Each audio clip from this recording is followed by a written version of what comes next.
The high school I attend is an all-girls high school with 150 years of history.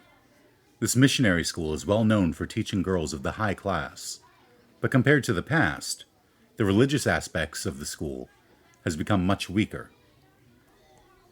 Nowadays, at most, the missionary history can only be glimpsed in the old bricks of the school buildings and church. In principle, part-time jobs are prohibited by schools, but as long as you turn in a request to the school, you'll probably get permission. However, since the establishment of the school, I seem to be the first person to apply for a detective license. Originally, detectives were not a profession or a type of work. You could say that it was just an existence, or that it was a talent. Therefore, it was a little unclear whether it made sense to apply for a detective's license from the school or not. But the nun who was also the principal was very happy about that. Probably because for nuns, so-called detectives are not an existence or a talent, but something similar to volunteers. All in all, I'm the only detective in this high school. The school also allows me to wear a uniform to participate in formal activities. Taking into account the issue of flexibility, I usually don't wear short skirts, but pants. Although this seems to have aroused the resentment of some upper-class students, my friends all commented positively on it. Since I give priority to detective work, I do not participate in club activities. However, the work of a detective is not always available, so most of the time my life after school is the same as that of the home club. I just go directly to the dorm. Ever since I entered the school, I've been living in the dorm. The 4.5 tatami-sized room, 32.8 square meters, which includes a kitchen, a bathroom, and a toilet. It's a small single room, and that's the reality of a high-class girls' school. Some students are envious of the dorm life, but the rules here are actually stricter than those of ordinary families. I found that someone had put a black envelope into my personal mailbox in my dorm. It happened in December during the winter of my first year in high school. There's neither a stamp nor a mailing address on the B5-sized black envelope, but my name is printed in white font, so this letter must have been sent to me, right? I picked up the envelope and walked into the dorm. Yui, you're back! I ran into another girl in the hallway who lives in the dorm. What is this? Is it another love letter? No way. I smiled bitterly and looked at the black envelope. From the outside, it hardly looks like a love letter. If that was the case, then the one who sent this letter is a really weird person. I've received 2 love letters before. One of them was a girl who was as small and delicate as a squirrel. She was a member of the handicraft club in the next class. Of course, I rejected her. I had to do that. Until now, I sometimes see her looking at me from a distance in the shadows of the school building. The letter sent to me by the other person was very poetic, but the name of the sender wasn't included, so I don't know who they were. Even as a detective, I decided not to continue the investigation. I walked into my room and threw myself on the bed without taking off my coat. I turned over, facing the ceiling, and opened the envelope under the fluorescent lamp. Inside is a notepaper and a small black envelope with a circle on it. Oh well, I'll open the notepaper first. Letter of commission. Dear Samidare Yui-Dono, it's the end of the year and everyone is busy. I wish you a prosperous business. I am Oe Yoshizono, a certain gentleman's agent. With this letter, I sincerely hope that you can help my client solve the problems he is currently facing. Forgive me for not disclosing the identity of the client here. This client has a foreboding that in his own Sirius Observatory, something urgent is about to happen. We will hold a meeting at the following location, and after getting the client's approval, we will formally report the detailed and trusted content to you. Meeting location, Hatesaki Station. Meeting date, December 12th, 3 p.m. In addition, an advance payment of 1 million yen, and another 1 million yen upon completion of the request, and all other necessary expenses will be paid. We will be waiting for you. Agent Oe Yoshizono. It's written as a letter of commission, but it gave me an elusive impression. I wonder if it's because the name of the client and the contents are not clearly stated. It feels like a prank, but at the same time, it does have a sense of solemnity. It's been almost 3 years since I became a detective, and this is the first time I've received this kind of commission. The contents made me more and more confused.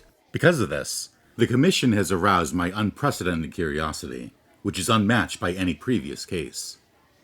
The note is an ordinary white paper, and the text on it is generated with word processing software. I should be able to figure out what software it was generated with if I check the font used. And I can even find out the ink type and brand of the printer. But I feel that there is no point in determining any of these now.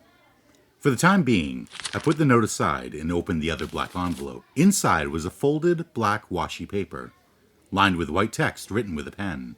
A message to the detective. Listen to the cry of the black. Location: Sirius Observatory, 30 million. Murder weapon: large shears, 5 million. Murder weapon: knockout drug, 5 million. Technique: dismemberment, 80 million. Total expenditure: 120 million. Based on the above expenses, summon the following detective. Samidare Yui. What's this? I muttered to myself and looked at the black note over and over. Things are getting more and more weird. Inferring from the words written on the paper, it also seemed to vaguely reveal the contents of the undisclosed commission. Is this some kind of association game? Do they want me to guess what kind of commission this is? That said, what do the numbers written under these words mean? Maybe this is a puzzle to test my detective ability. The client definitely wants to test me. They deliberately asked an agent to intervene. From this point of view, detectives who are not useful won't be able to tell the contents of the commission, so they'll get automatically turned down. It feels like something big will happen. The problem is that there isn't much time before the meeting date. The day after tomorrow is the day of the meeting. As long as I submit a form to the school, I can take a day off, which is good, but can I solve the mystery before then? Time is running out. I jumped up from the bed and rushed out of the room, all the way back to school. There's a data processing room in the school where I can use computers freely. If I want to do some research, it should be faster to use the internet there. Incidentally, I don't own a computer, and my mobile phone does not have internet access. It only takes a few minutes to walk from the dorm to the school building. In the school building, there were students who were doing club activities and some who were planning to go home. I rushed all the way to the data processing room and passed by them.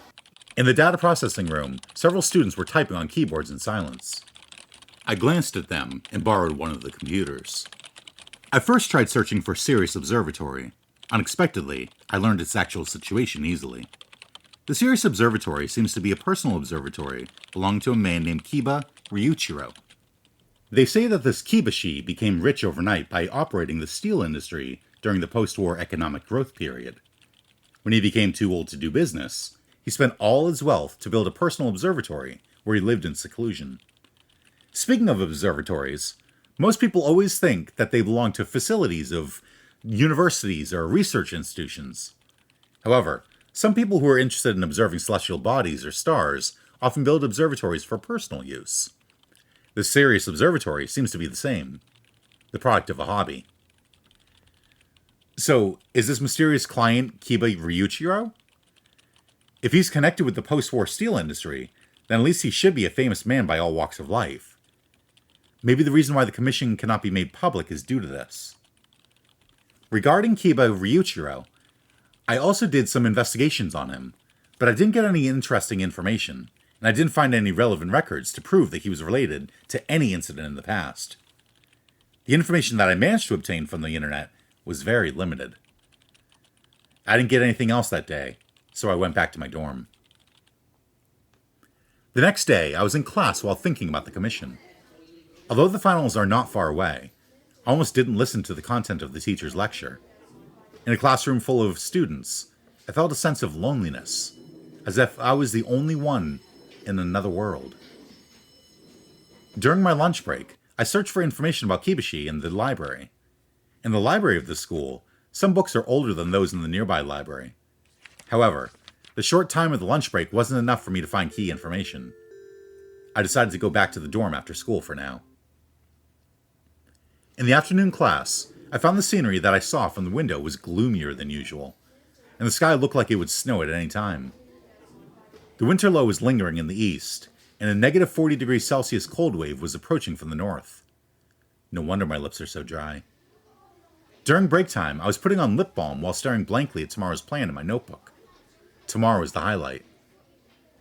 After school, I finally got the information I wanted from the library. It was a monthly magazine for astronomy enthusiasts. I found text related to the Sirius Observatory in a back issue 10 years ago. It was an article where its main content was visiting a personal observatory. This article was 4 pages long, and it mentioned the Sirius Observatory, with photos. I photocopied this article and took it back to the dormitory. As a prep material, I got something quite valuable. Regardless of whether it has anything to do with the commission, at least I got the information that would enable me to pass in the meeting without a problem. That night, I made preparations for tomorrow. I packed my notebook and materials, as well as some change of clothes in case of emergency. The preparations should be impeccable. If there's anything to worry about, it would probably be the weather. The weather forecast indicated that there would be snowstorms in some areas from the beginning of the day. The next day, I asked for a leave from school and went to Hatsusaki Station. When I arrived at the station, there was light snowfall in the sky. The surrounding area was a large field that had dried up in the winter, and probably because of the snow, it was very dark, even though it was still daytime, and I could see the hazy lights of each of the surrounding houses. The time is 2 p.m., an hour earlier than the meeting time, but there were only 2 trains going there every hour, so I left the dormitory and arrived early as a precaution. At this unmanned station, apart from me, only 2 people got off the train. I decided to wait in the waiting room. The small room only has 2 benches side by side, and there was a burning cylindrical stove in the center of the room. I immediately took a position in front of the heater, warming my cold hands. At that moment, the 2 men who got off the train and came to the platform with me walked into the waiting room. The 2 men sat silently on the bench. Each looked at the clock to confirm the time, and then began to look around. In this inaccessible station, which seems to be located at the end of the world, 3 bored people with nothing to do had gathered. This situation is obviously not natural. "Excuse me." The first person to speak was me. To be honest, I'm a little scared. After all, I'm just a high school girl in a strange place surrounded by 2 men I don't know. "Among you 2, who is Oe Yoshizune-san?" I asked timidly. The 2 men reacted at the same time, exchanging tentative glances at each other, and looked at me again. I see. Are you a detective, little girl?" The man with the neatly combed in 7:3 ratio hair opened his mouth first. He's dressed in a long trench coat and a tight necktie, like an elite white-collar worker, but his appearance gave no sense of personality. If this was a commercial area, then his figure would have blended with the background in an instant. His appearance is that bland and unremarkable. "Don't look at me like that. I'm actually a detective too." He pointed his thumb at himself. "Presumably you are too." He asked this to the other man sitting opposite of him. That man is wearing sunglasses. Through the thin gray lenses, I can barely see his eyes moving. He has short hair and a fine body. He wears a black vest under his waterproof jacket and a dog tag around his neck. An unusual aura lingered about him. The man with the sunglasses nodded silently. "There are 3 detectives here, and the agent hasn't appeared yet." The man in the suit crossed his arms and said in a pretentious tone. What's going on?" My voice was shaking due to nervousness and fear. "Was I not the only one who received the letter of commission?" "That looks to be the case," the man in the suit said with a scornful smile. "There's still some time before the meeting time. I wonder how many people will come." So, when I think about it, I'm not the only detective that has been commissioned. The letter of commission is probably the same, as long as the name is changed. The text content will be applicable to everyone. Because the client wants to test the detective, it would be more efficient to gather several people for an interview. The 2 men each began to find a way to pass the time. The man in the suit was listening to something with his headphones, and he flipped through an English conversation book, just like any average white-collar worker wasting time. Meanwhile, the man in sunglasses played with foreign coins, and from time to time he chuckled, as if he remembered something. I felt very scared. I couldn't bear this kind of atmosphere, and I walked out of the waiting room, planning to sit on the bench outside and wait. In the cold air, my exhaled breath turned into a cloud of white mist. Looks like it's snowing harder and harder. There's a thin layer of snow on my hair, shoulders, and shorts. If I didn't brush the snow off from time to time, I'd become a snowman immediately. About 30 minutes later, the train pulled up to the platform. Only one middle-aged man walked off the train and passed the ticket gate. His face was red, his figure was slightly fat, his coat is rumpled, and his hair is tousled. From his appearance, it's hard to imagine that he's the mysterious agent. The middle-aged man also walked into the waiting room as expected. The three men could be seen through the glass window talking. Finally, the middle-aged man came out alone and walked toward me. High school detective girl, the middle-aged man said with a grin. I don't think a girl should spend the most important teenage years of her life on unrewarding jobs like detective. The man smelled of alcohol and sat next to me. Is he drunk in broad daylight? I quickly moved away from him and found a new seat. Don't be so alert. Excuse me, are you also a detective? You think I look like anything else? The man opened his arms and said, At least as far as I'm concerned, you're just a drunk, ordinary old man. Hey, it's understandable to be suspicious. We all have our youthful indiscretions. How can you be a detective if you're not observant enough? Not observant enough? Let me show you an example. The man looked at me with a greedy gaze. You attended Mass alone on Christmas last year, yeah? But the hymns bored you so much. You slipped out halfway through, bought all kinds of cakes, and ate lots in your dormitory room. You even scattered them all over the floor. Seems this Christmas was really lonely for you from beginning to end. How did you know that? I couldn't help using a reproachful tone. Surprisingly, what he said was roughly correct. The only difference is that because I didn't have much money at the time, I couldn't buy a lot of cakes, so I only bought one chocolate cake and ate it. Have you been watching me from somewhere? No. This is what we call observation ability, the man said smugly. First, judging from your uniform, I deduce that you're a student of that famous missionary school. It's not difficult to imagine one of the school's activities is holding Christmas Mass. But I heard that the recent school regulations are also very lax. So, presumably Mass became not mandatory, but voluntary, right? Then how did you know that I was alone? You changed your shorts yourself, didn't you? It should be for detective work. And even though today is not day off, you didn't go to school, so you chose to prioritize dealing with the commission. Since you're so passionate about detective work, I'm sure there aren't many friends you can usually hang out with, let alone a boyfriend. Especially on special days like Christmas, most people are with people who are close to them. You, on the other hand, don't have a relationship to that extent. That was meddlesome. But he is right. Basically, stuff like hymns are no fun in general for you. It's just unbearable, right? You kind of gave yourself up and ran out and bought cakes. You have a sweet tooth, which is something the candies and chocolates sticking out of your backpack told me. The man pointed to my back and said, I was surprised, took the backpack off and had a look. The zipper is open a bit, revealing the snacks I brought. I suddenly felt embarrassed and quickly covered the snacks. You live in a dormitory. That's obvious at a glance. If you live with your family, it's impossible for your mom to have not noticed your wrinkled collar and frayed hem. Every time he points out my flaws, I feel very embarrassed, and at the same time, very creeped out. If he can see through me from such trivial information, then what else can I hide from him? Is this what it means to be a detective? This is the first time I met a colleague. His ability completely shocked me. As a detective, I feel like I'm not even a match to such a drunk old man. Aren't you a little bit more respectful of me now, huh?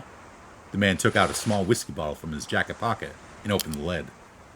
By the way, isn't it cold for you waiting in a place like this? Want to go in with me? No, I'll just wait here. I simply refused. The man almost spilled half the whiskey he's drinking. Ah, I see, that's fair. It's almost time, so it's fine to wait here. I'm gonna go in, though. I'm too old to stay here. The middle-aged man staggered back to the waiting room, still dragging a heavy suitcase. The meeting time at 3 o'clock is finally approaching.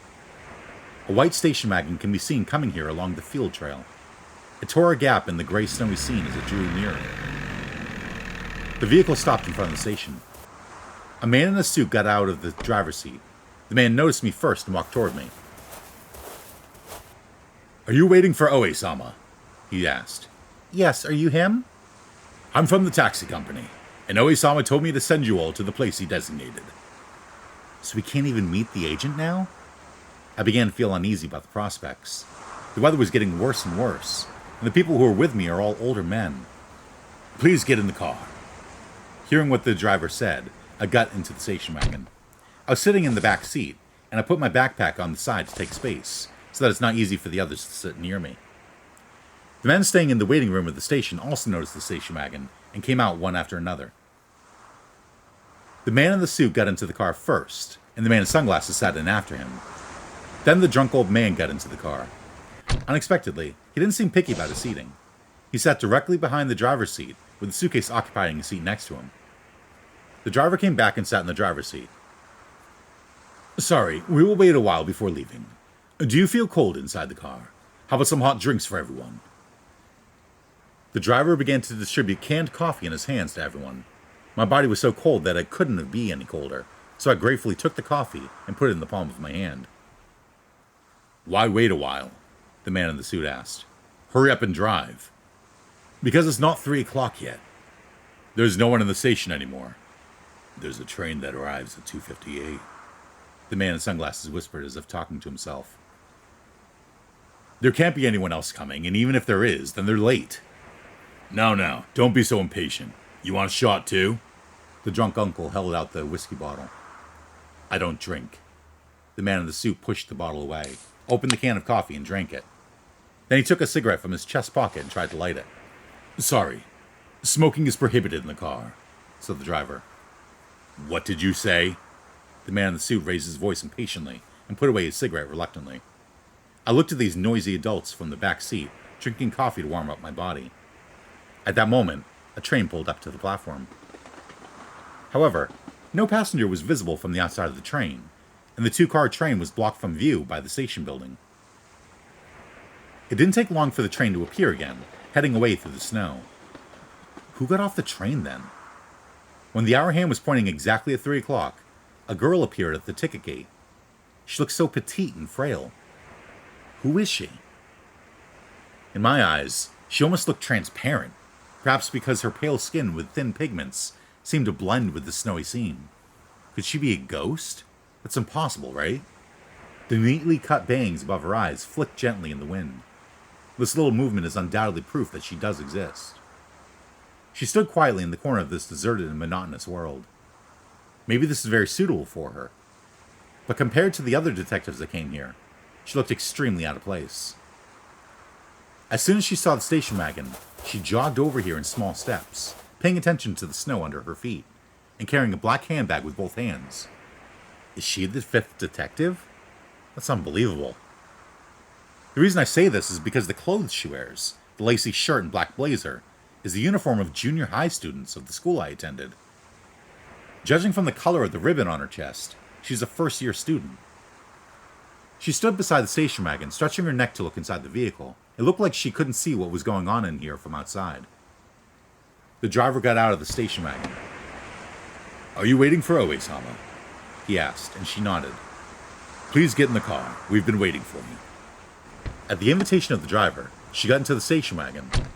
There were already a few passengers in the car, but she didn't appear to be particularly surprised about this. On the contrary, the other men were the ones who were so speechlessly surprised because of the appearance of this little detective. I took away my backpack and vacated the seat for her. She didn't say anything and sat in that position, holding her bag on her lap. Then, the time has come. Let's set off now. The driver moved the vehicle. The station wagon, carrying 5 detectives, finally began to move along a road with no turning back.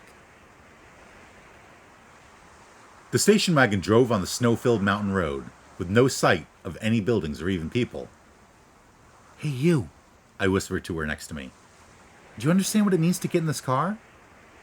She turned my way and tilted her head slightly. "Are you a detective?" She nodded. "Really? I've never heard of a middle school detective in our school." "Because I transferred to my current school only recently." She spoke for the first time. Her big eyes stared at me, as if observing me. Her pale skin and her cheeks reddened from the cold made her look like she's blushing. Very cute. "Now, all right then. So it just turned out that you were a transfer student. But even so, I didn't expect to accept the same commission as a middle school detective from the same school. It's a weird coincidence. A weird coincidence indeed, the drunk man turned around and said, in a posture that wanted to reach our side. Don't harass other girls when you're drunk, old man. It's not fun when detectives get invited by the police for some tea. We might get discredited. The man in the suit intervened. Honestly, 2 kids, a drunkard, and a gloomy guy. What's going on in this weird vehicle? Am I on a prank show? Quite a talker you are, young man. The drunk man suddenly looked serious. After all, I'm also a detective with a 25-year career, not just a simple drunkard. Oh, then look at this to help you sober up. The man in the suit grinned, and from the inner pocket of his jacket revealed a card with a photo that looked like a driver's license. Amino Ego, DSC number 367. My name's Amino Ego, and my detective shelf classification number is 367. Old man, how about you? You haven't registered yet? The drunk man laughed from his nose. After that, he reached into his pockets everywhere, as if rummaging around for something. He finally found the card he was looking for, and shook it in front of Amino. Inuzuka Ko, DSC number 943. Number 943? No, are you... rank 3 of number 9? Is this for real? Yeah, I don't do forgery, the man named Inuzuka said, and took a sip from the bottle. I'm very sorry. I didn't expect your rank to be so high. Please forgive me for all of my previous rude behaviors. Amino suddenly began to take a low profile. I got a glimpse of a corner of the ugly world of adults. That said, I didn't expect the drunk man to actually be rank 3. Although you can't judge a book by its cover. What is rank 3? The girl next to me asked. You don't know? Yes, she said, narrowing her eyes. Is it that remarkable? For us detectives, yes. I took out my detective library registration card from my wallet and showed it to her. Samidara Yui, DSC number 888. You don't have such a card? I registered recently. She took a notebook out of her bag and pulled out a card from it. Kirigiri Kyoko, DSC number 919. Wow, you're number 9 too. A middle school student numbered 9. You really chose a cruel path, I said in surprise. Every detective who is registered in the detective library has a numbered card. The detective library, in that place there are about 65,000 detectives' informational files sorted and placed on bookshelves. The information of all registered detectives is open to the public, and anyone can read it freely. If you have any trouble, you can just go to the detective library, where there are detectives who can handle all kinds of situations, and look at their records of cases they were involved in. For detectives in general, there's only one benefit to the library. That is, as long as they've registered with the detective library, they'll receive more commissions, similar to a registered labor dispatch. However, the detective library is just a database and does not have its own identity. Out of this concept, it does not undertake work introduction or referral services. Information is disclosed to the public, which means that detectives will lose anonymity. But the cases currently being worked on will not be disclosed, so it's not a big loss. Past records and parts related to personal information are also appropriately reserved and not fully disclosed. This information is also allocated to specific bookshelves in the form of files, according to the unique classification method of the detective library. It's called DSC, Detective Shelf Classification, which is the classification number of a detective. DSC is represented by 3 digits. The first number is the first division, indicating the type of expertise of the detective. Taking Amino's 367 as an example, his type is 3. This means that he's good at dealing with economic crimes, corruption, and dereliction of duty. The number 9 of Inuzuka and Kirigiri indicates that they specialize in dealing with homicides, which can be said to be a more eye-catching type for detectives. But I heard that many detectives failed to complete these kinds of commissions and were stricken out, and there were many detectives who died in the line of duty. The next number in the middle is the second division. This is derived from the first division and represents a more specialized type of expertise. Amino is 6, so he should be good at dealing with cases like commercial espionage. From his appearance, maybe he himself is very good at being a commercial spy. And then, the last number indicates the detective's rank. Everyone starts from 9 at the beginning. Since you've just registered, that's why it's at 9. The number gradually decreases. The rank of 3 is not easily obtainable, though, so despite that old man's looks, he's actually a very powerful detective. By the way, the highest rank is 0. A 0 proves that the person is a master at their field. Detectives with a classification number of 0 are highly respected by their peers. They're called the 0 clan, or 0 rank. If you continue to accumulate merit after reaching rank 0, the number in the middle will become 0 for the proficiency category. This is called the double 0 rank, and they say that to most detectives, this is already the peak. If it goes further, the first number representing the first division will also become a comprehensive 0. It is called triple 0 rank, and that means that detective is a legend and will be recorded in the annals of history. The detective library has been around for 15 years, but I hear that only 4 detectives have managed to receive the triple 0 number. In other words, as long as it reaches rank 0, the detective's talent will get recognized? Kirigiri Kyoko asked. It was like a child who had found a hidden treasure. Her eyes are so pure. Yes, that's right. But I'm going to state in advance that this is not an easy task. In fact, I started as a detective at the same age as you, and I finally reached this rank after 3 years. Show me that card. Amino snatched my card forcibly. What? You're a high school student and yet you're already rank 8? Whatever. There's still no way you can compare with me. It's so stupid. High school detective girl. Amino seemed to be in a very uneasy mood.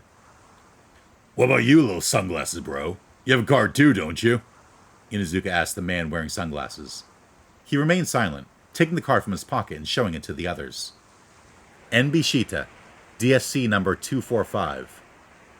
What? Rank 5? Actually higher than me. Amino's whole body trembled. The rank number is indeed a measure of the detective's talent, but I think it's not good to be as superstitious as him. In other words, everyone has a card, NB whispered.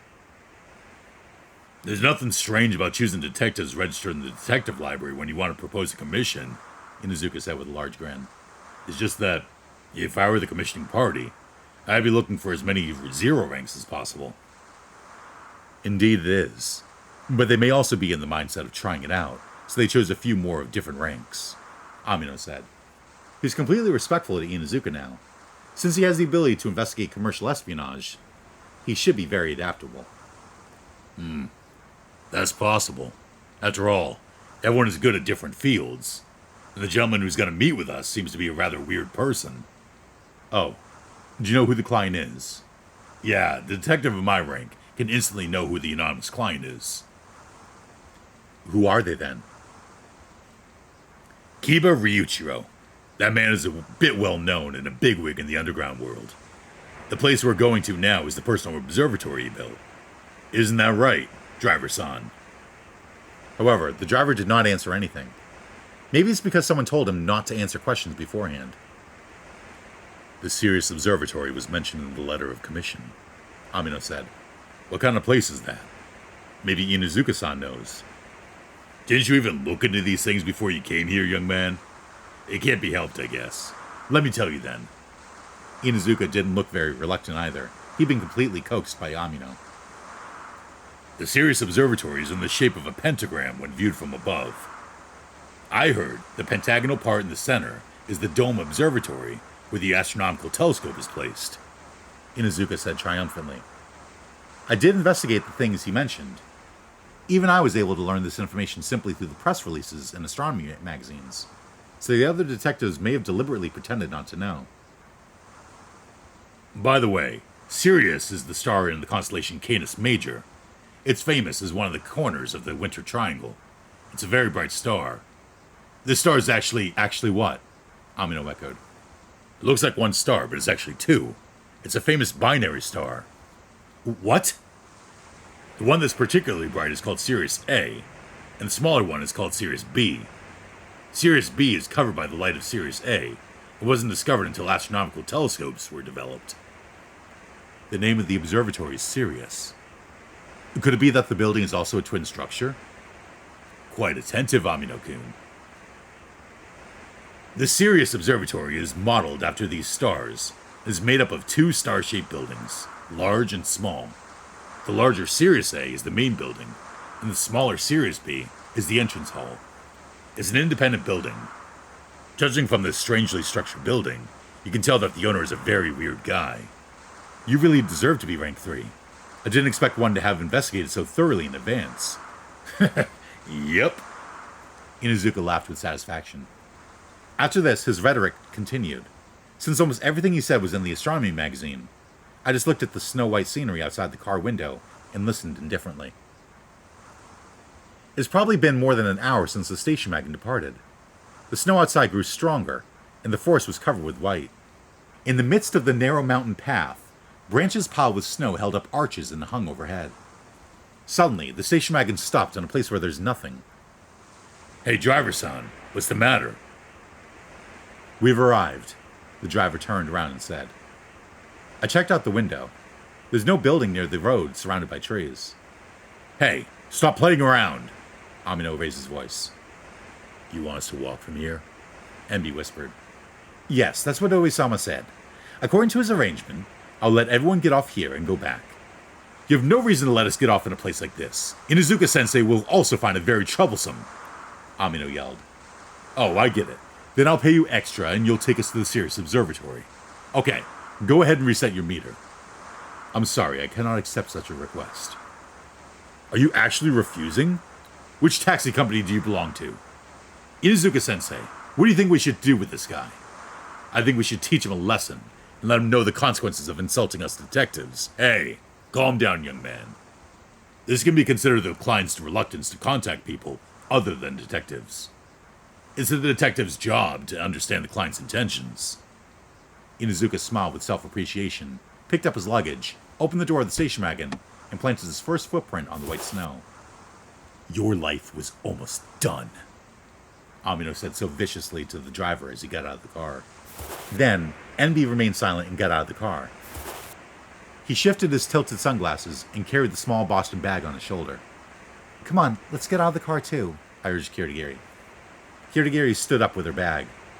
When going down the steps, Kirigiri looked towards the driver's seat and asked, How did you receive instructions from Oe Yoshizono? What exactly do you mean by how? The driver asked rhetorically. Did you meet him directly? No, I just accepted his directions over the phone, and didn't meet him directly. The station wagon was also arranged according to his pre-designated arrangements. What was his voice like? Well, even if you ask me, I can only say that it was a very ordinary male voice. I see, Kirigiri said indifferently, getting out of the car casually. What's the matter with these few sentences just now? Does she want to know the real identity of the agent? In any case, it seems that the driver is simply entrusted and loyal to the client. I was the last to get out of the car. After the 5 detectives got out, the station wagon relentlessly turned back along the snow-covered road and soon disappeared into the snow, leaving only its tracks. We were completely abandoned in the mountains. If we can't get to the Sirius Observatory before the sun goes down, that'd be trouble. Inuzuka opened his hands and made a gesture as if he wanted to catch the snow. Enby walked forward first. In an instant, his feet sank into the snow and his body lost his balance, but he quickly stood firm. The snow is quite deep. Be careful. He turned around and said, as if to warn us. I felt that he was the most reliable one in terms of physical and moral qualities. His classification number 245 means political crimes, terrorism, rank 5, which means that he's an armed detective who fights against terrorists. Both his reticence and his depression are probably due to his past experiences. He drags one foot when he walks. Is this also because of some old injuries he got from the battlefield? Anyway, there's only one way to go, so let's just move forward. When I said this, Inuzuka and Amino glanced at me as if they were saying, I know, and then they followed behind Enby. Let's go, Kirigiri-chan. She was still standing motionless in the snow when I said this, intending to push her from behind. Kirigiri turned back to me, a thin frown creasing her brow. Maybe we should head back from here. Huh? After coming all this way? You want to go back? I heard footsteps. Footsteps? Perhaps because of the snow, the surrounding area was silent, yet I didn't hear anyone's footsteps. I tilted my head and looked at her again. I didn't understand her words that seemed to make her feel a little anxious. Her expression became more serious, and she looked at the backs of the men who'd gone off to a distance. I can't leave them alone either, Kirigiri whispered and started to move forward. Oh, wait a minute. I quickly followed her. It feels like if I take my eyes away from her for just a little, it'll be difficult to find her in the snow. I rushed to her right away and looked at her back. What were you talking about just now? Don't you care? Kirigiri still looked ahead and said, Care about what? The strange letter of commission. Well, it's definitely something to care about, but I wonder, does Oe Yoshizono really exist? What? I tilted my head. Oe Yoshizono. By changing the pronunciation a little bit, it becomes Owen UN. Could it be UN Owen? No way, this is just a coincidence, right? This name appeared in the famous mystery novel, And Then There Were None. In that story, with an isolated island as the backdrop, 10 people were killed one after another. They all received an invitation letter from a person named UN Owen. It's a wordplay on the word unknown. Even if the agent is UN Owen, what exactly do they want to do? Do they want to recreate And Then There Were None? He deliberately put his name like a hint on the commission letter. What if they accidentally leak the mystery before it takes actual effect? It doesn't seem to have leaked yet. Kirigiri pointed to the men walking along the road. No, isn't this just overthinking? It'd be great if that was the case. Kirigiri shrank her neck and said, What'd she realize? The truth about this bizarre commission? In any case, let's just follow those people for the time being.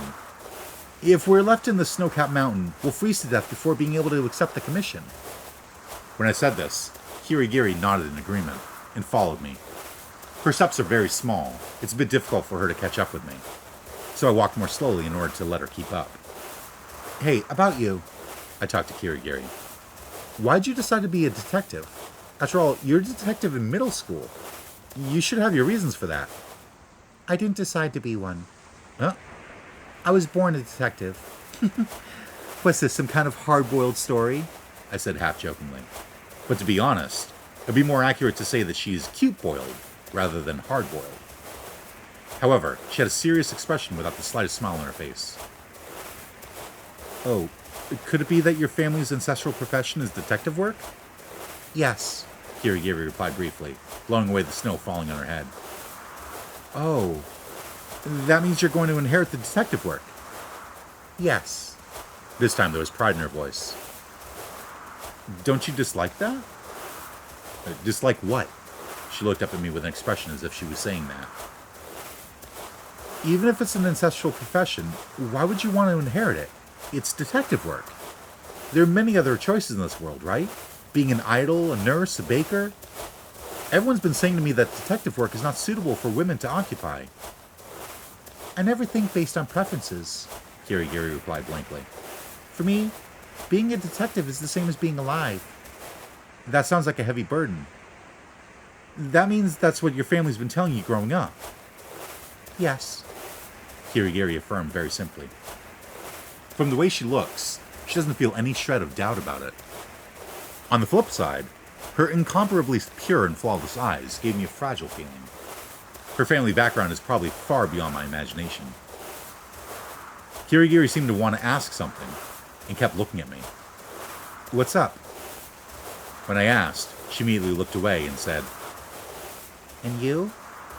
Huh? Oh, you want to ask me why I wanted to be a detective? Of course, it's because I want to be an ally of justice, I guess.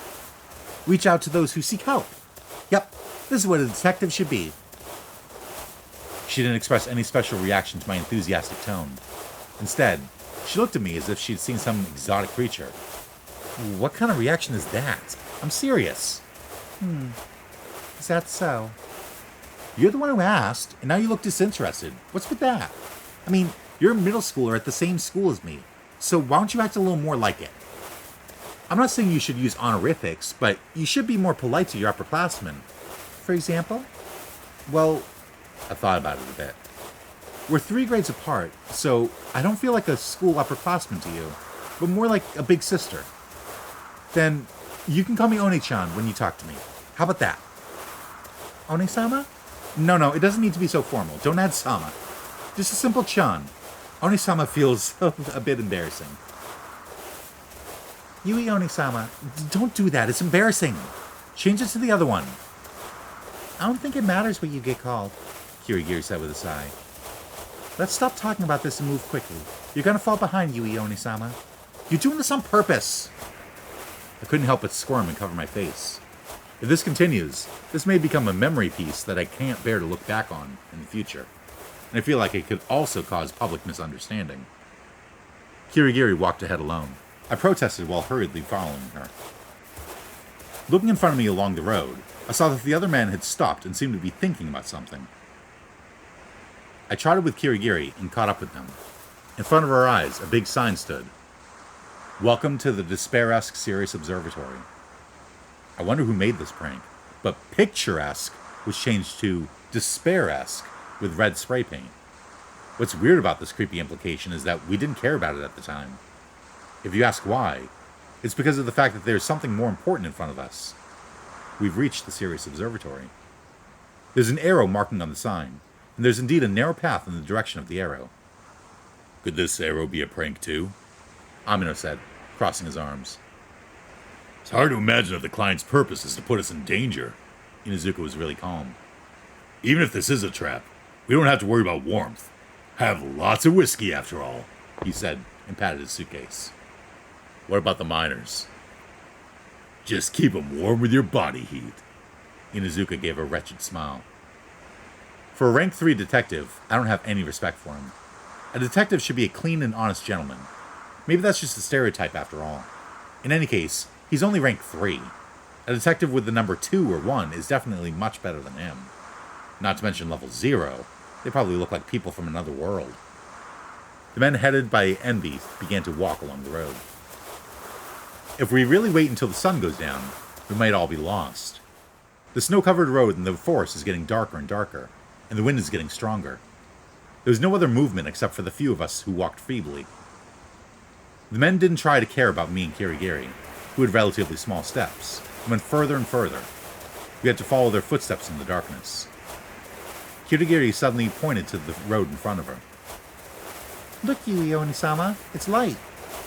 I looked up, and across the snowstorm curtain, I could faintly see lights from a building. Anyway, just now, you're still calling me... Kirigiri ignored me and went on first. Hey, never mind. The building is located on a slightly higher open area, and the warm light reflected the surrounding snow-white landscape into red. Perhaps the lighting was leaking from the glass-clad building. It emits a dazzling light like a constellation star in the dark space. It's basically a star on the ground.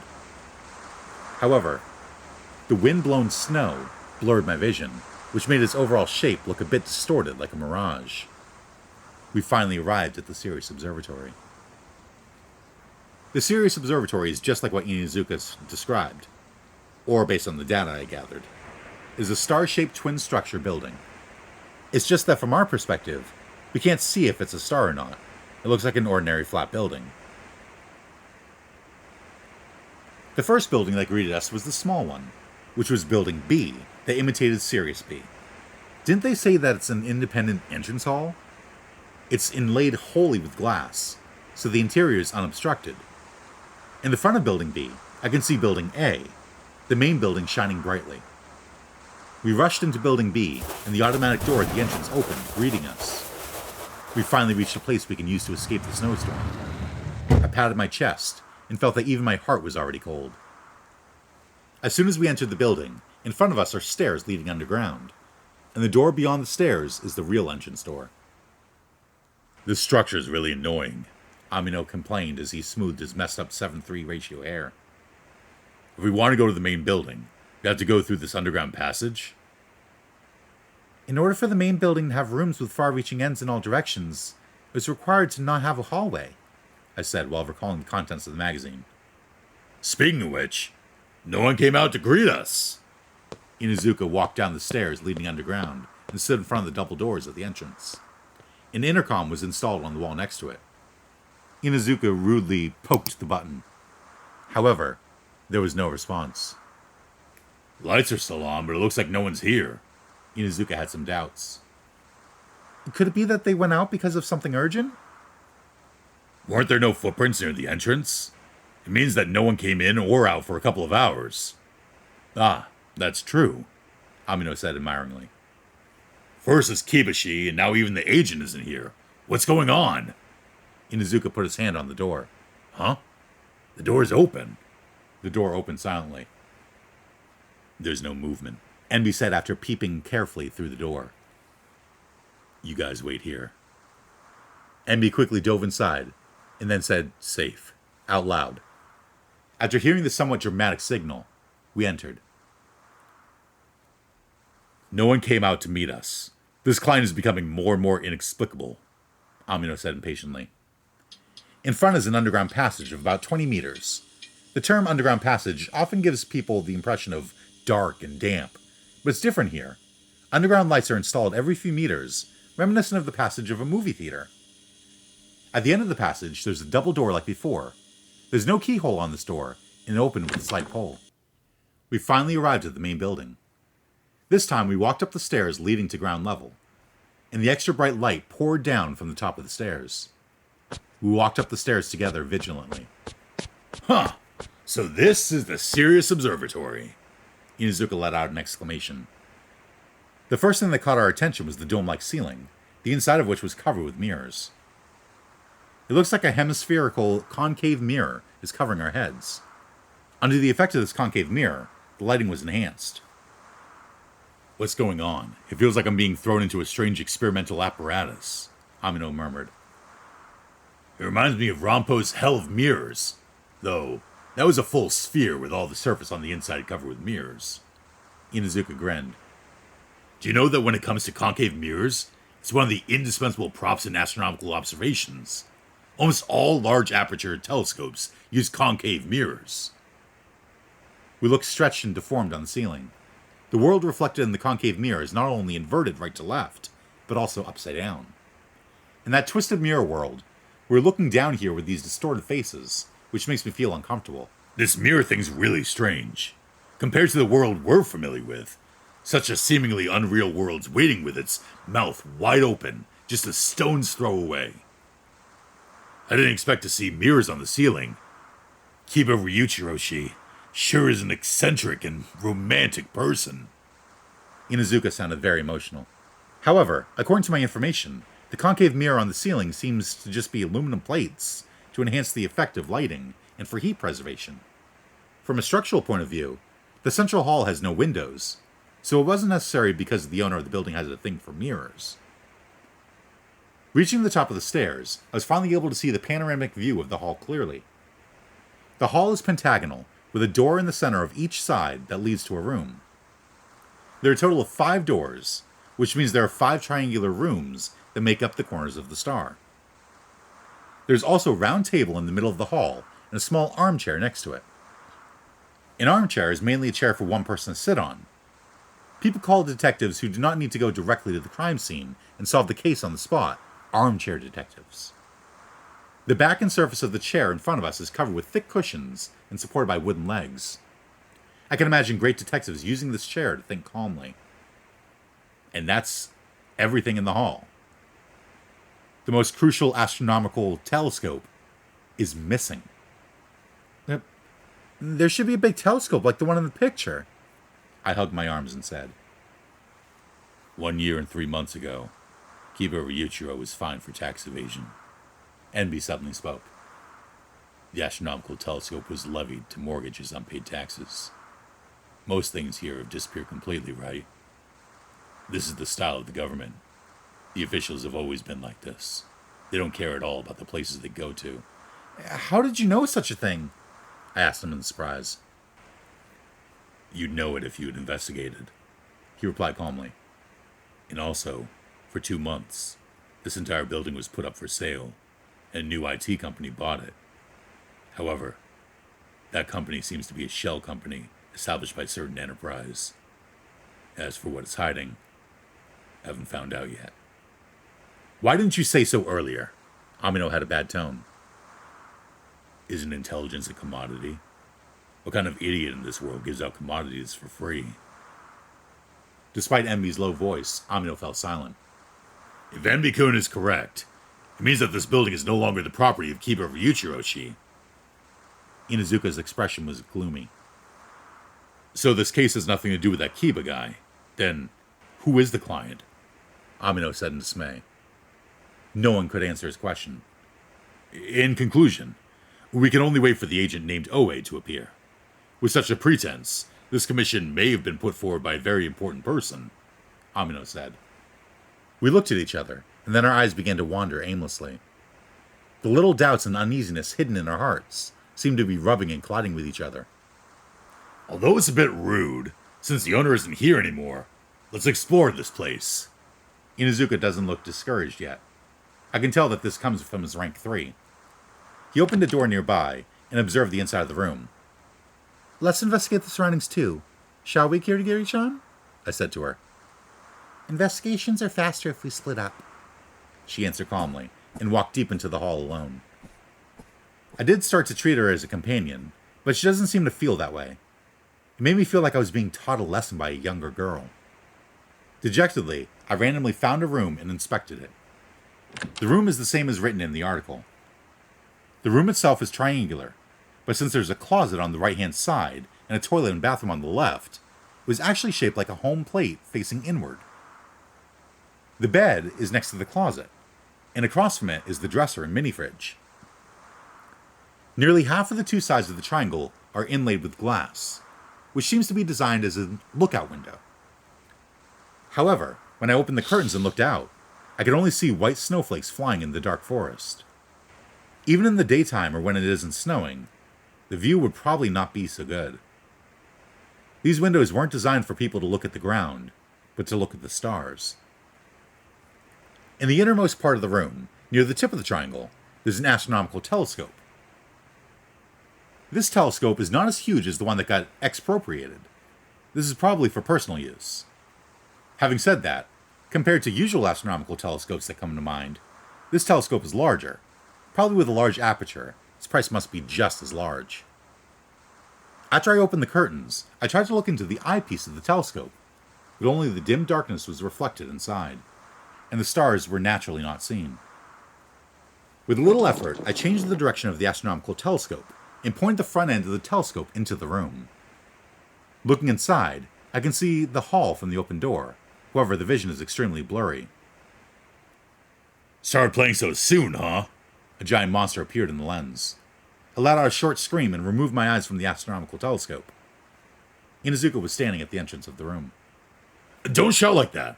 It'll make the others misunderstand, Inuzuka said hurriedly. Unsurprisingly, Amino rushed into the room immediately. What happened? No, nothing interesting here, unfortunately. Inuzuka put his hand on his forehead, making a very unthreatening look. Seems that the structure of each room is the same. It really is a very suitable place for observing celestial bodies. For real, if it weren't for this kind of weather, maybe we can even find a new star. Amino chuckled. By the way, these astronomical telescopes are really good. They're made in Germany and have a diameter of 200 millimeters. It's a Newtonian telescope. Now, look, there's no lens at the front of the barrel, right? Through this, deep down you can see the concave mirror. It's different from ordinary astronomical telescopes. The peephole is on the side of the barrel. I also looked through another room just now, and I could barely see Building B.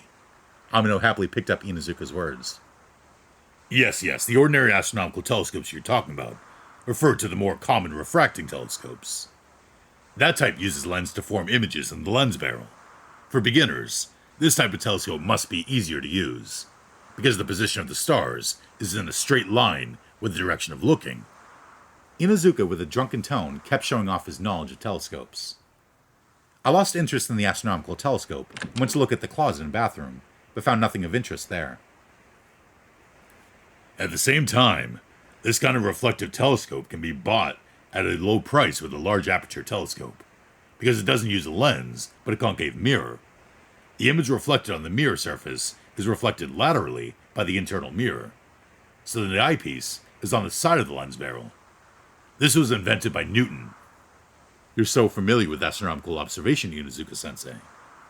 Because I was in the astronomy club when I was in school. So your knowledge is from more than 20 years ago. I opened the refrigerator while listening to them indifferently. The refrigeration inside is very good. There's mineral water and bottles of cola and 2 cans of beer. I checked the expiration date of the mineral water, and it still has a long time to expire. That probably means that it was put in the refrigerator not too long ago. I left Inuzuka and Amino, and exited out of the room. In the hall, Enby stood with his arms crossed, leaning his body against the round table. "Did you find something?" I asked him. No, nothing.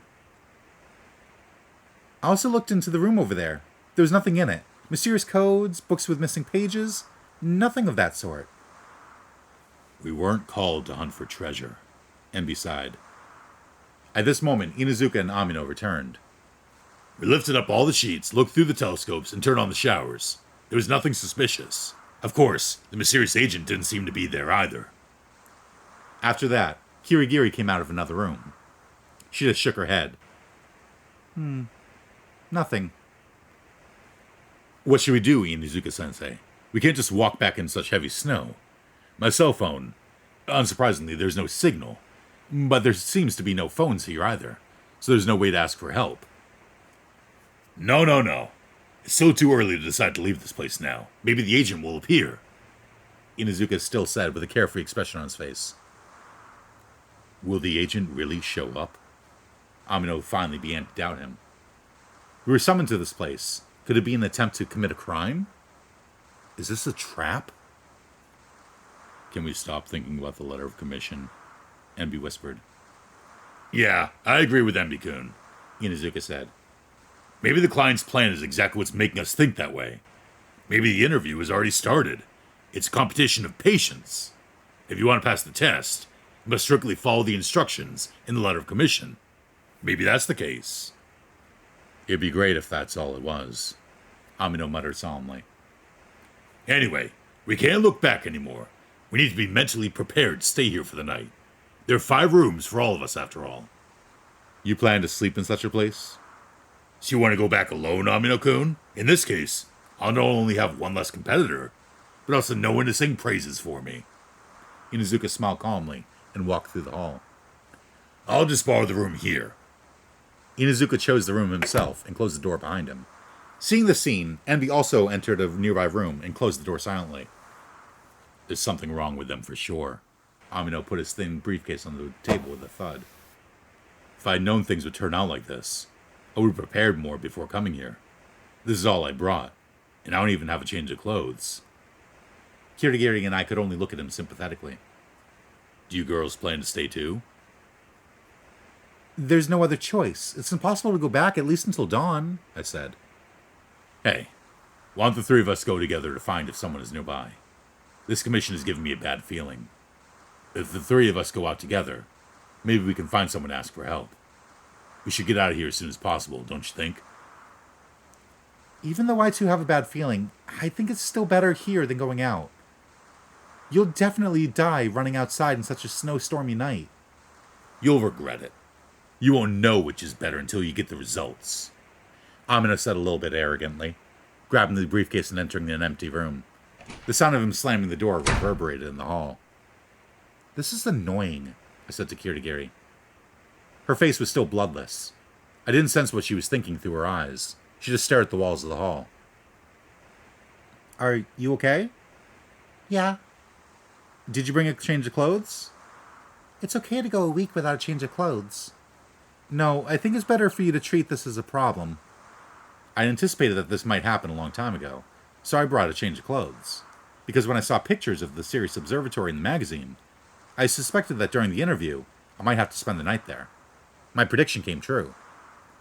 As Inuzuka said, maybe patience is a part of the interview. Which room do you want to use? If you're scared, you can stay with me, I asked. Kirigiri seemed hesitant, compared the 2 doors, and pointed to one of them. Wow, what a coincidence. I wanted to choose that one too. Then we'll have to use it together. When I said this, Kirigiri frowned and turned her eyes back to me. Not true. I'm just kidding. I'm just kidding. I choose the remaining room. Kirigiri slowly turned her back to me and entered the room. Is she angry? I walked into the 5th remaining room. The sheets on the bed were lifted up, and the bathroom door was still open. It must have been either Inuzuka or Amino who left without cleaning up after investigating the room. I sighed, remade the bed, and dropped my backpack on it. I looked out the window, and there was still only white and dark outside. When will the snow stop? If the snowstorm becomes more intense in the morning, it might not just be a matter of spending a night or two here. I suddenly became a little anxious and checked the refrigerator. There's juice and beer inside. There is no food. I started to think that this fact is a very big problem. There probably is no food stocked in this entire building either. If we were to stay here for several days due to the snowstorm, wouldn't we start starving to death soon? I looked inside my backpack. There's a bag of chocolate bars and some candies, which I have as snacks. How many days can water and these things last? Maybe we're in a much more dangerous situation than we thought. I sat on the bed and agonized for a while. My consciousness is a little fuzzy. Maybe because I walked through the snow without an umbrella for a while. It won't be fun to have a fever in this situation. I lay down on the bed and stared at the ceiling. I took the phone out of my pocket to check. No signal. I accepted this fact very naturally.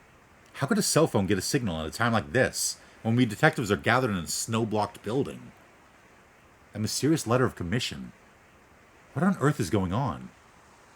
Who brought us here, and for what purpose? The more I think about it, the hazier my consciousness becomes. I wanted to cheer myself up, so I went to the hall. There was only one person in the hall, and she stood still facing the wall. What are you doing here?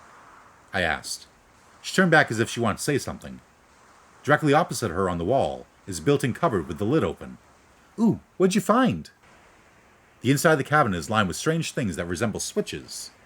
The words written on the control panel were supposed to be operating instructions, but they're all in a foreign language, presumably German. One of them was a particularly striking push-button switch with black and yellow warning lines surrounding the switch on all sides. Is this a self-destruct button? This is the switch that opens and closes the ceiling dome, Kirigiri said helplessly. It also says how to operate the astronomical telescope. Do you understand German? No, just a little, because I've been to Germany several times. That's remarkable. I have headaches even from English exams. Let's press it and see. I pressed the button before getting Kirigiri's permission. There was a sound like an engine starting from somewhere. I looked up at the ceiling, and there was a gap in the concave mirror. What emerged from the gap was not the world inside the mirror, but the dark gray night sky. The wind and snow blew in immediately, and the snow that had accumulated on the roof also crashed down. The almost freezing air enveloped us. Whoa, it's cold! I quickly pressed the button, but the dome didn't stop. Wait, how can I revert it? Pull up the lever over there and push the button again. I did as she said, and the dome slowly closed. And it took less than a minute to fully close. Leaving the snow puffing down, the dome finally closed completely. Hey, what was that noise just now? Amino looked terrified, poking his head from the crack in the door. It was the ceiling opening up. Ceiling? Amino came out of the room and looked up at the ceiling. He then glanced at me with an expression of, "What are you saying, idiot?" Oh yeah. Guys, you're all here. Inuzuka came out at that moment too. Inuzuka-sensei, what happened? It's not really in my nature to sit still. I was trying to investigate the building a little more thoroughly. Didn't we investigate sufficiently just now? This time, let's assume there's a secret door or passage in this building. Let's investigate on this premise. I don't think there are such things here. Didn't these little girls just find the switch that operates the ceiling? Think about it. There are no signs of anyone coming in or out, yet the lights in the building are on, and even the entrance door is open. This has to make you at least feel that there should be someone inside the building. Inuzuka's words do make sense, and I nodded in agreement. Everyone will investigate carefully this time. We will split into 2 groups. It's a mistake if everyone is investigating together. Enby, who was resting in the room, was also called into the hall. When he came out of the room, he staggered for some reason and almost fell. He held his head and leaned his body on the round table. Are you all right? I asked him, and he nodded silently. We immediately started grouping. I said that I would join Kirigiri. She's a girl from my school, after all. She's also very cute, and I admire her ability as a detective. Most importantly, She makes me feel that I can't leave her alone. Kirigiri also did not object to teaming up with me. Then we three uncles group. Before Inuzuka's words were finished, Amino spoke quickly. I'll go with them. You see, it's always better to have an adult to follow. Amino came up next to me. True. I'll leave it to you then, and I'll move together with Enbi-kun. We split up in the hall and started exploring separately. Okay, let's go, you two. Amino walked in front of us with the air of a leader. We went through the underground passage and headed to Building B. In Building B, which exists as a foyer, there are only stairs leading to the underground passage, without any decorations.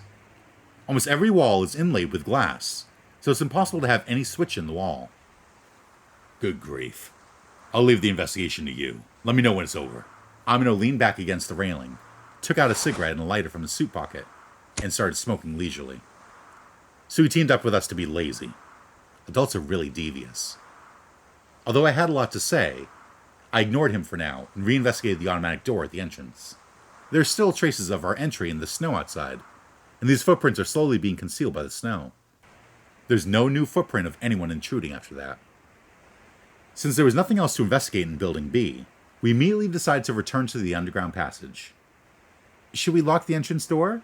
Asked my leader for instructions. But Amino looked indifferent, so I decided to lock the door on my own. Kirigiri knocked on the walls and floor as if knocking on a door, while moving in small steps. I followed her and started investigating the underground passage. We arrived at the entrance of Building A without finding anything. Kirigiri stood up from the ground, adjusted the hem of her skirt, and shook her head with a vacant expression. How could there be any secret room? Amino said, pressing the cigarette in the portable ashtray. The danger I'm feeling is not that kind.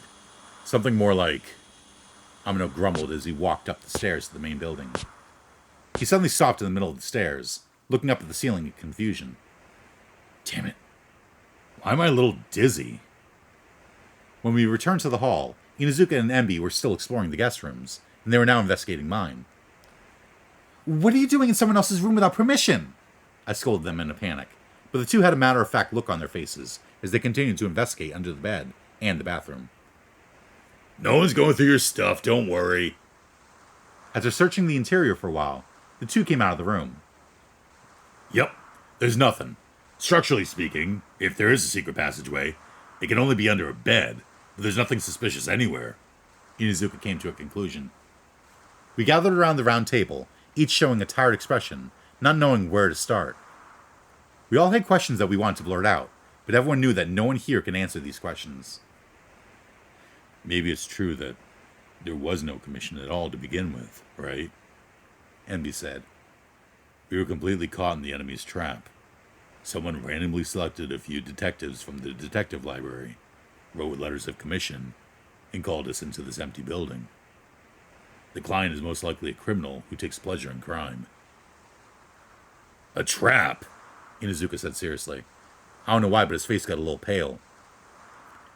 If the agent doesn't show up by dawn, I'm leaving. Enbi raised a hand and said. Yeah, but we don't know how long the snowstorm will last. It may go on for a week. In that case, what should we do with food? According to the results of our investigation, there's no food here. There's no dinner for today either. Huh. Enbi propped both hands on the round table to support his body. I glanced at the analog clock, and it was 8 o'clock. If it's a normal day, I would have already had dinner in the dormitory at this time, then taken a break and play. Anyway, we should rest for today. Inuzuka staggered away from the round table. In the next moment, there was a sound of something falling to the ground. I turned around to see that Amino, who was standing there a moment ago, was gone. I walked around the round table to look around, and Amino was lying face down on the ground. What in the world happened? Something terrible seems to have happened. Despite the urgency of the situation, I couldn't move my body. I couldn't think of what I should do. My mind felt like it was covered by a thick membrane. No. That's smoke. Fire! I don't know who yelled. A fire? I have to get away. I have to get away! But my body felt heavy, and my consciousness got interrupted. I was swallowed by the white smoke, and I felt my body melt in it.